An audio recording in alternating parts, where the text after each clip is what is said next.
با اطلاع دریافتی رادیوی آزادی، بر اساس قانون نوی عفو حکم زندان خبرنگاران دلیر امام علی، عبدالله غربتی، ذوقبک سید امینی، احمد ابراهیم، خورشید فاضلوف و رخشانه حکیموف 3 ساله کم شده است. بعضی از آنها سال 2022 بازداشت و با اتهام عضویت در سازمان‌های ممنوع که خودشان نپذیرفتند از 7 تا 10 سال زندانی شدند.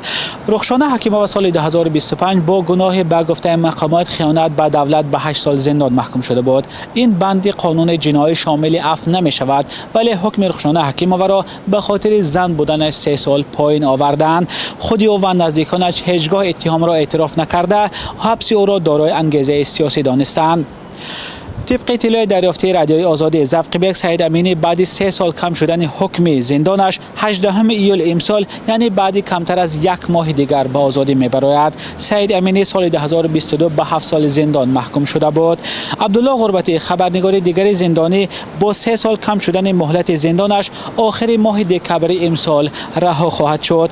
دادگاه غربتی را به 7.5 سال زندان محکوم کرده بود. نزدیکان خورشید فاضلوف روز 23 ایان به رادیوی آزادی گفتند 3 سال حبس این خبرنگار کم شده، در نظر است که او ماه مارس سال آینده به آزادی برآید. دادگاه شهر پنجکند سال 2023 فاضلوف را به 7 سال زندان محکوم کرده بود. به گفته پیوندانش از 10 سال و 4 ماه حکم زندان دلیر امام علی بلاگر و روزنامه‌نگار تاجیک نیز 3 سالش را کم کردند. احمد ابراهیم، سرمحرر نشریه پایک، یگانه نشریه مستقل در شهر کولاب نیز 3 سال بروقتر آزاد می شود. این روزنامه‌نگار سال 2024 به 10 سال و 4 ماه زندان محکوم شده بود.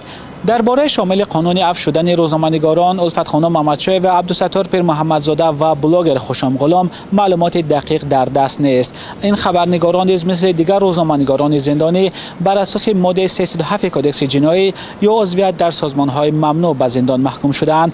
قانون عفو تا 3 سال کم کردن این ماده را پیش بینی کرده است. قانون نوی عفو که روز 16 ایون امسال اعلان شد، زیاده از 18,000 کس را فرا می‌گیرد. از جمله بیش از 11,000 نفر از زندان و بازداشتگاه و مؤسسه‌های سکونتی آزاد و یا پروندهشان قطع شده، مهلت جزای زیاد از 6,000 نفر کم می شود.